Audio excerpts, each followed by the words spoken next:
தோட்டம் இன்றைக்கான வீடியோ பதிவு வந்து கிருஷ்ண கமலம் பூ. ஸோ இந்த பூ வந்து ரொம்ப ஃபேமஸ்ஸு. நம்ம கிளைமேட்டிக் கண்டிஷனுக்கும் இது வளருதுன்னு சொல்லியிருக்காங்க. அதனால வந்து நம்ம மாடி தோட்டத்தில் எப்படி இதை க்ரோ பேக்கில் வைக்க போகிறோன்றது இன்றைக்கான வீடியோ பதிவு. ஃப்ரெண்ட்ஸ், 12க்கு 12 க்ரோ பேக்கு. இதில் மண்கலவை வந்து செம்மண், கோகோபீட், அப்புறம் மாட்டு சாணம், அப்புறம் வந்து வேர்க்கடலை சிப்ஸ் இதில் ஆட் பண்ணியிருக்கு. ஸோ மண்கலவை அந்த மாதிரி மிக்ஸ் பண்ணி கொடுத்துருக்காங்க நம்மளுக்கு. இதுக்கப்புறம் முக்கியமானது பார்த்திங்கன்னா இதுக்கான கொஞ்சம் ஊட்டச்சத்து நிறைஞ்ச கொஞ்சம் ஆர்கானிக் ஃபெர்டிலைசரு. இது வந்து வேப்பம் புண்ணாக்கு, போன் மீல், கம்போஸ், அப்புறம் பொட்டாஷ் மொபிலைசர் அப்படின்ட்டு பூக்களுக்கான ஃபெர்டிலைசர். இது ஆர்கானிக் ஃபெர்டிலைசரு. இந்த மாதிரி ஒயிட்டாக இருக்கும். ஸோ ப்ரீவியஸ் வீடியோலையும் இதை கொஞ்சம் உங்களுக்கு சொல்லியிருக்கோம்.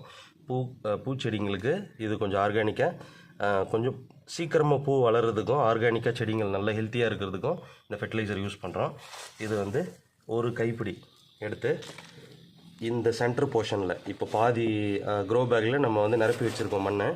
ஸோ இந்த பாதியில் இதையும் கொஞ்சம் ஆட் பண்ணிக்கிட்டு ஒரு கைப்பிடி இதை இப்போது க்ரோ பேக்லேருந்து கட் பண்ணிவிட்டு நம்ம அப்படியே இதை கண்டினியூ பண்ணுவோம் ஃப்ரெண்ட்ஸ். இந்த க்ரோ பேக்லேருந்து அந்த கிருஷ்ண கமலம் பூச்செடி எடுத்துகிட்டு நம்ம அப்படியே அந்த மண்கலவை வந்து கொஞ்சம் தண்ணி ஊற்றுறதுனால கொஞ்சம் ஈரமாக இருக்குது, அதை டிஸ்டர்ப் பண்ணாமல் அப்படியே சென்டராக வச்சுட்டு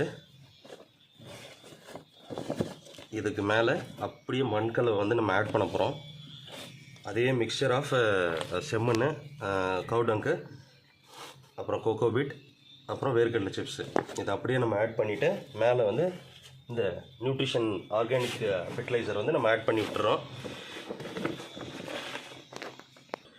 ஃப்ரெண்ட்ஸ், இந்த அளவுக்கு மண்கலவை வந்து க்ரோ பேக்கில் ஆட் பண்ணிக்கிட்டு அந்த செடியை வச்சுட்டு நீங்கள் இவ்வளோ டிஸ்டன்ஸில் எதுக்கு வைக்கிறோம் அப்படின்னா, எப்போவுமே நான் எல்லா பிளான்ட்ஸுக்குமே அந்த டிஸ்டன்ஸ் வைக்க சொல்கிறேன். எதுக்குன்னு பார்த்தீங்கன்னா, எரு போட்டிங்கன்னா எரு வெளியே வராமல் இருக்கும், அந்த தண்ணியும் வெளியே வராமல் இருக்கும்.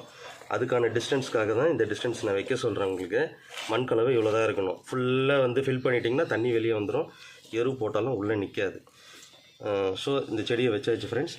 ஸோ இதுக்கு மேலே இந்த கம்போஸ் மிக்சர் இருக்குங்களா, ஓரமாக ஸ்ப்ரெட் பண்ணி விட்டுருங்க ஃப்ரெண்ட்ஸ் இந்த கம்போஸை, ஆர்கானிக் கம்போஸை. ஸோ அப்போ தான் தண்ணி ஊற்றுனீங்கன்னா அப்படியே வந்து இந்த மண்கலவையில் கலந்து நம்மளுக்கு வேறு வரைக்கும் பரவும் ஃப்ரெண்ட்ஸ்.